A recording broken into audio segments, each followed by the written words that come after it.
Hi everyone, Merry Christmas, Happy Holidays. I am back with a new video. I apologize for being gone for so long, but it's been a really busy couple of weeks, and whenever I get super busy, YouTube falls to the wayside.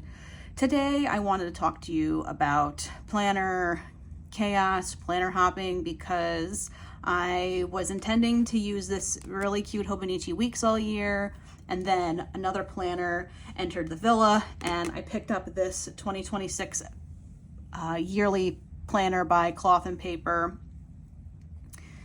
Yeah, basically I don't really know what's going on. I've been using my Hobonichi Weeks pretty consistently since like the mid of the year, really mid of 2025.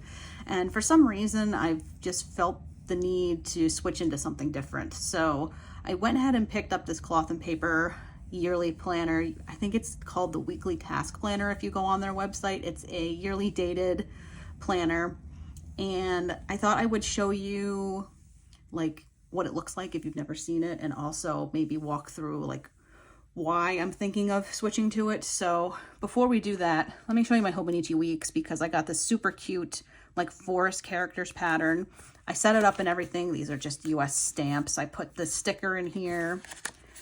More stickers, set this front page up, started setting up monthlies in here a little bit, and I did use some weeklies, a couple of them, but I was just feeling like the need to have more space for to-dos, because I was always running out of space if I had more than 3 in a day. So this, I think, will answer and solve the problem of having more space for to-do lists. So let's jump right in, and I'll show you like how I've set this up so far. So this is the 2026 planner. I think it cost around $50, which is pretty standard for maybe a higher end planner. Although some of the ones you can get at like Target are pretty expensive too.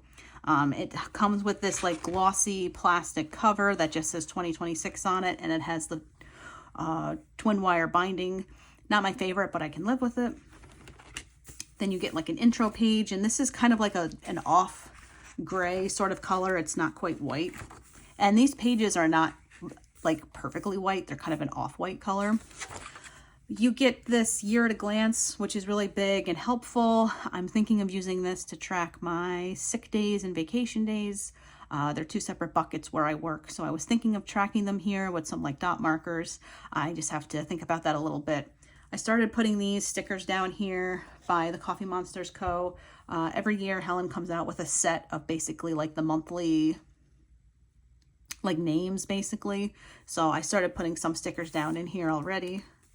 Then this planner has a holidays page, a conversion section, and then we go right into basically the first month, which is this page here. You get a cover page for every month.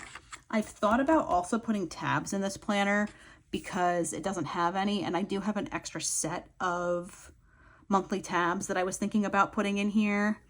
I'm going to think about that more if I want to do that or not, because this planner will probably come with me. I don't know if it will stay on my desk or if it will come with me when I go to the office, but I have some tabs, so that's more to come on that if I decide to actually put the tabs on here. So every month gets this like overview page, which is pretty cool. You get a goals section with space for 8 goals. You get important dates, priorities, bills due, and just a general checklist here, and you get a notes page right here. So pretty cool and helpful. I really like how this is laid out. Yeah. And then we flip over to the monthly, a nice clean monthly spread. I've already started to fill in a little bit of detail here because January is going to be here in about a week. So I put the monthly sticker up here, and then just a couple stickers from this Coffee Monsters Co. like travel collection, I think, or something, travel icons, I think it's called, just noting, you know, upcoming travel and such that I'll be doing. The months do have holidays on them, kind of at the bottom of the page, and then you get this notes section at the right, and then the previous and future months down here in the corner. So this is a really nice monthly. Between the months and the weeks, you get some notes pages. And then here are what the weekly overview spreads look like.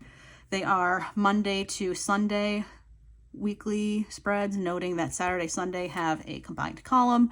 I know that will bother a lot of people, but I can live with that. It's not the end of the world. And if I need more space, I can pull out a notepad or something for the weekends.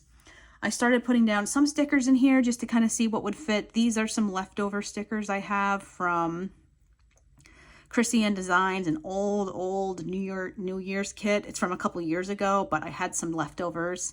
So I put these in here just to see how they would fit, and they fit pretty good. These are from, I think, an A5 or a Hobonichi A5 kit that I had, and these ones fit in here good, and it makes sense because it's an A5 planner. So you get space for priorities and to do. So you can see here, there's 1, 2, 3, 4, 5, 6, 7 lines for to-dos, and then you could even continue this down here if you had more things to write in.